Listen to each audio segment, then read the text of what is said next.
Chapter 21. It was the afternoon of the Belaine Festival, and Elliot was standing inside Daisy's tiny apartment, waiting for her to be ready to leave. And while he and Daisy had been hanging out together for a few weeks now, today still felt like a big deal. The entire town would be there, and Daisy needed to show off her beautiful flower crowns as well as her totally real, and not at all cursed, relationship. And that was why Elliot was already sweating. That and the fact that he hadn't been able to stop thinking about touching Daisy, about how she'd gasped his name, about how he wanted to do it again, about how he'd never been harder in his entire life, about how he nearly confessed his very real feelings for her, about how he was absolutely going to get hurt if they continued down this path. Not to mention how Daisy had totally called him on his bullshit, and now he couldn't stop wondering if he really was just repeating his old pattern. Was it possible he'd gotten attached to Daisy just because she talked to him first? Was he really that pathetic? A woman talks to him and he's ready to marry her. Could it have been anyone? He was a mess, and he was characteristically nervous about this date. It was one thing to talk to the book club or be spotted together at the beach, but a Dream Harbor festival was no joke. He'd briefly popped into last year's Midsummer Festival, and he hadn't lasted more than a half hour. It had been packed, and he'd been completely out of his depth. After today, Daisy would probably be wishing she'd picked a better fake partner, one who was more adept at being charming and chatty, one who would sell her story better and help her save her shop. Okay, all set. Daisy emerged from her bathroom, dressed and ready to go. As soon as he saw her, his earlier question was immediately answered. No, it could not have been anyone. Daisy was different. You're not wearing black. A brilliant thing to say. He was nailing this already. Daisy glanced down at her dress like she'd forgotten what she'd put on. She ran a hand over the velvety material. The dress was long with billowy sleeves, and her black boots peeked out from the bottom. I thought dark purple was more festive. There was a hesitation in her answer, a touch of nerves. It made him feel better to know he wasn't the only one feeling that way. I like it. She smiled, tucking a piece of hair behind her ear. It's a pagan festival, might as well go with a witchy vibe. It suits you, Daisy laughed. I mean, he winced. Shit. Was it bad to say she looked like a witch? He meant she looked like a sexy witch. I just meant you look really beautiful. Daisy's laughter faded, and as she held his gaze, he felt his cheeks pinken. Thank you. You're welcome. Should we go? Daisy asked, and he realized he was just staring at her stupidly and completely blocking the door he had pinned her against only a few days earlier. Elliot swallowed hard. Yes, definitely. He followed Daisy out of the apartment and through the shop to Main Street, cursing himself the whole way for being so damn awkward. Daisy had wanted to change after setting up this morning, and he offered to walk with her back to the festival. He would be by Daisy's side while she sold her flowers, and then later, they'd get to enjoy the festival together. It all sounded very simple, but the whole plan hinged on him surviving that long, and not making a fool of himself sooner rather than later. This day was reminding him of every reason he avoided dating. The main one being he was bad at it. So, what should I expect at this festival? He asked, grasping at something to say to fill the silence even though he'd been at nearly every town meeting and knew perfectly well what was planned for the day. The street was already busy with townsfolk heading toward the square. After another long winter and a rather dreary spring, it was the perfect day for a festival celebrating the coming of summer. It was warm and sunny, the air scented with flowers and the sea. The effervescent mood of the crowd was contagious, and Elliot felt himself getting caught up in the excitement. Neighbors waved and greeted each other as they came out of the cafe with iced teas and lemonades, complete with edible flowers floating on top of the ice. Even the drinks were festive. A few people waved and smiled at Elliot, and he couldn't help his flush of surprise and pleasure. They probably only said hello because he was with Daisy, but it was nice to finally feel like he belonged here. At least a little bit. A little girl ran past them, chased by another. They were each holding balloons that flapped wildly behind them, squealing with delight as they ran. Seize! Ivy! Slow down! Noah called, appearing beside Daisy and Elliot, flushed and out of breath. Hey guys, he said. Hazel hurried to his side. We're losing them again. Nah, Noah assured her, scanning the crowd. That's why I strapped those balloons to their wrists. See? There they go. He pointed to the two pink balloons floating ahead of them, and Noah smiled.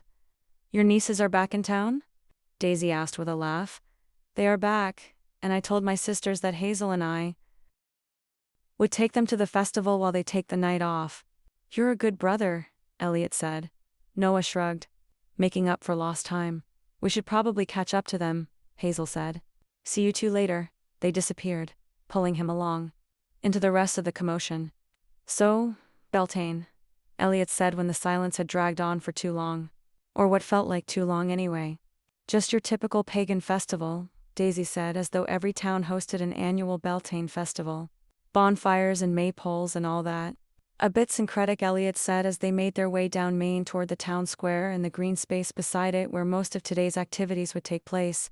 Syncretic? Melding practices from different cultures. The maypole has Germanic roots while the bonfire tradition has Celtic origins. Daisy stopped and looked up at him with a curious smile. You should have brought that up at a town meeting. I wouldn't dare. Fading ... Daisy laughed. Some of their earlier awkwardness. I never met anyone who uses words like syncretic before. Or knew about the origins of maypoles, she said as they continued their walk, the crowd thickening as they got closer. The symbolism of the maypole is still debated, you know, Elliot said, rambling on as though Daisy cared about maypoles. Rambling about history happened to be a nervous habit, one he'd bored several blind dates with, but he couldn't seem to stop himself. It was either talking about the historical significance of the maypole or rehashing their tuck buddy conversation. History was much sadder. Some scholars think the shape represents the Earth's axis, while others think it's more likely a representation of a sacred tree. They were approaching the town square now, where the maypole rose from the lawn in front of the town hall, decorated with ribbons and greenery. Of course, some people think it's just a big phallic symbol. Daisy stopped in her tracks and stared up at the maypole, while Elliot wished for the power to go back in time and shut the hell up. And then she started giggling, beautiful, fizzy, delighted. Giggles. That's a really big phallic symbol, she said, laughter still bubbling out of her, and Elliot had to join her, his own laughter easing the sting of embarrassment in his gut. If Daisy found his rambling funny, then he'd happily keep talking. Yep. You're just full of interesting facts, she said, turning away from the pole and heading toward her booth. Sorry. I tend to spew facts when I'm nervous. You're nervous? A bit, yeah. She stopped, having arrived at her designated spot. Why are you nervous? I don't want to let you down. You won't. Elliot scoffed. Don't be so sure. There's a reason I've only ever dated one woman. I'm not very good at this. You've been good all along. Today won't be any different. Unless you'd rather leave, ... That's totally fine. No, the word was too loud, too abrupt, but Daisy smiled. Okay, I want to stay. I want to help sell these. He gestured to the table where Daisy's crowns were laid out, looking at them for the first time. These are incredible, he said, letting the awe for her work fill his voice. Delicate crowns with flowers in every color and shape were laid out in tidy rows.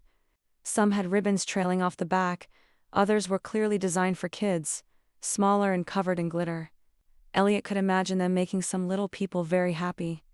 Daisy had created magic. Thanks. I missed a few nights of sleep to finish them. They're beautiful, thank you. She was gazing at him, her cheeks pink and her smile warm and soft, and his determination not to let her down was renewed.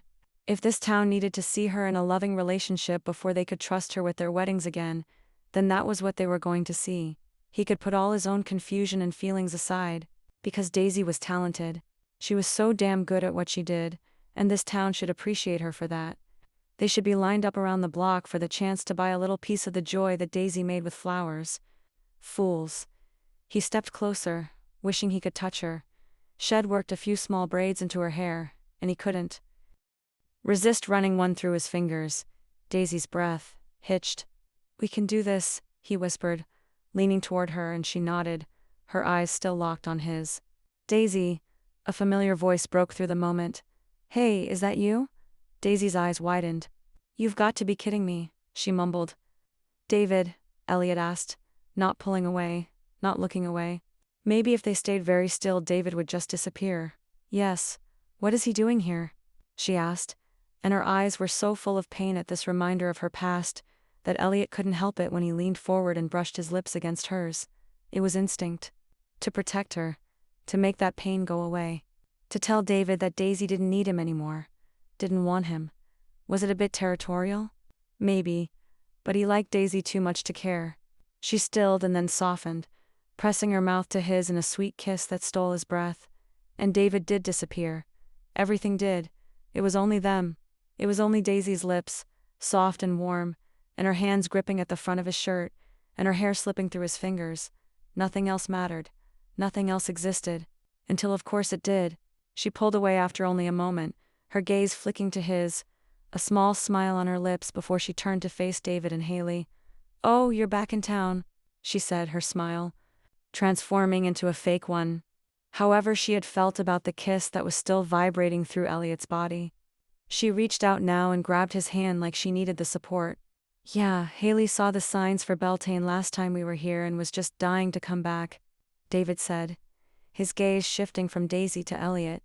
Something about the way he looked at them, like he couldn't quite fathom how Daisy had managed to move on from him, made Elliot want to punch him in the face. "How nice," Daisy said through clenched teeth. "I'd love to buy a crown," Haley said, ignoring the tension, of course. Daisy snapped into business mode, dropping his hand and moving around the table to help Haley with her purchase. Other people were starting to notice the stand, and were milling around discussing which color combination they liked best. Elliot realized he should probably make himself useful, and came around the table to help. A man and a woman stepped up to browse, and Elliot was about to ask if he could get them something, but the man ignored him completely. "You'd be here." "Crazy Daisy," he said with a laugh. "I was wondering if—" Daisy looked up in horror from where she was helping Haley try on crowns. "I cannot believe this," she muttered before saying, "Maddie, hey, Maddie." This man who smelled like patchouli and was sporting a messy man bun could not possibly be who Elliot thought he was. "Hey, babe," Maddie said, nudging the woman beside him. "This is my ex-wife." "Oh, dear God. The one you married in high school? How sweet," the woman cooed, picking up a crown and trying it on. Her long hair hung nearly to her waist, and her flowy skirts reached to her ankles. A perfect match for Maddie if you asked Elliot. Now if they could just ... Maddie laughed. "We weren't in high school." "Yeah, it was a full week after graduation," Daisy added dryly, while Haley looked on in amusement. "So, how have you been, Days?" Matthew asked, all smiles and good cheer. Elliot wondered how often they ran into each other. Daisy seemed surprised to see him, but not like it was out of the realm of possibilities. "You still engaged to that banker guy?" David cleared his throat. "I'm the banker guy actually, and Daisy and I aren't together anymore." "Oh shit, sorry to hear that, man." Daisy for her part looked like she wanted to crawl under the table, so of course that was when Elliot's mother appeared on the scene. "Elliot, there you are," his mom called, hustling over to the table.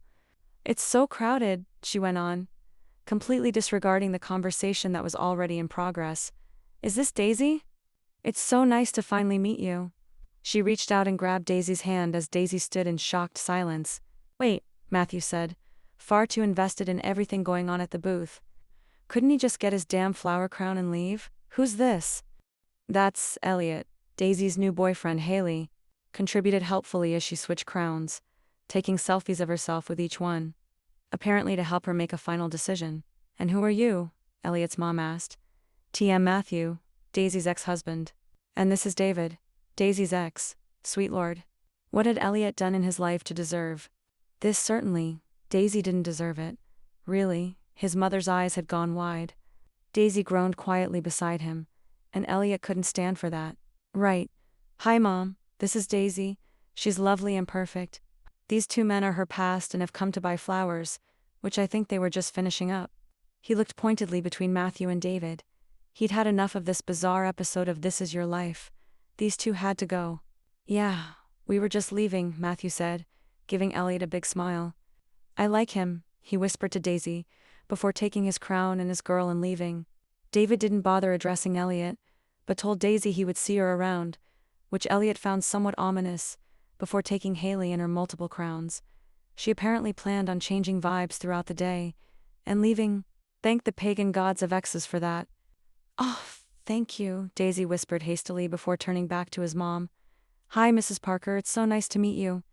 His mom smiled, some of her earlier hesitation slowly leaving, although Elliot could still see the worry around her eyes. He hadn't exactly mentioned Daisy's relationships. It hadn't seemed relevant at the time, but he knew how his mother's mind worked.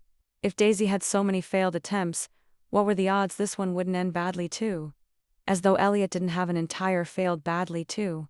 As though Elliot didn't have an entire failed marriage of his own. As though he wasn't perfectly capable of ruining this relationship on his own. Probably not something he'd be pointing out anytime soon though. It's nice to meet you too, Daisy. His mother glanced down at the flower crowns spread across the table. These are just beautiful. Daisy beamed. Thank you. The gratitude at the change in topics from her exes was clear in her voice. Hey Mom, why don't you get us a table by the food trucks, and we can grab something to eat? I'll be over in a second, and then Daisy can join us when she's done here. His mother's knowing gaze flicked between the two of them. He was obviously trying to get rid of her. But she agreed and strode over to the cluster of picnic tables, her mission to secure one now clear. Daisy turned to face him as soon as she was out of earshot. I'm so sorry. That was horrible timing. It's fine. It's not fine, she groaned. Fake dating me was supposed to help get your mom off your back. Now she's just going to worry about what kind of woman you're dating. Daisy, you're the perfect woman. That was probably too much to confess, but Daisy was too busy spiraling to notice. Nothing like seeing all your past mistakes lined up in front of you to really solidify what a hot mess your love life is. Hey, the word was sharp and maybe a little too scolding, but Daisy's gaze snapped to his, a pink flush working its way up her cheeks. You are not a hot mess. There is nothing wrong with having a past, Daisy, so you made a few bad choices. So what? So does everybody. This town has you believing that there is something wrong with you, but there isn't. You are fucking amazing. And anyone that doesn't see that can fuck right the hell off. Her eyes widened in shock. Maybe he'd gone too far, but he couldn't stand it, couldn't stand the way she carried these mistakes with her, like it didn't take two people to end a relationship. Like she needed to be punished for having her heart broken. You just said fuck, she whispered. Twice. He huffed a laugh. It felt necessary. Daisy's lips twitched. Is that why you kissed me before? Because David was watching? I don't care if David was watching. Look, I know what I said the other night, but I kissed you because I wanted to. Oh. The smile that broke across her face was enough to convince him that kissing her was the right decision. Even if he still didn't know if he could trust his feelings for her. Even if he still wondered if she was right about him. Attention. Replacing Leah with the first woman who paid him any placeholder. But that kiss didn't feel like Daisy was just a... It had been a very long time since Elliot had had a first kiss, but nothing in his memories could compare to the feeling of Daisy's lips on his. Now, I'd like to buy 2 flower crowns, please, he said, and Daisy raised a brow. One of those purple and yellow ones, and that one with the daisies. He pointed to the ones he wanted, and Daisy handed them over, an amused expression on her face. He placed the purple one on her head. Goes with your dress, he said, letting his fingers brush her cheek. After he put the crown in place, he put the other on his own head. Daisies are my favorite flower, he said defiantly, ready to fight anyone who dared argue with him about the superiority of the bloom. Daisy reached up and adjusted the crown, her body grazing his. Elliot bit back a groan. Since when? Since now. She held his gaze a breath longer, and maybe if she hadn't told him she only wanted him for sex, and if he hadn't told her he couldn't do this without feelings, and if there wasn't a line of people waiting for their own crowns, maybe then he would have kissed her again. But the moment passed, and Daisy got back to work,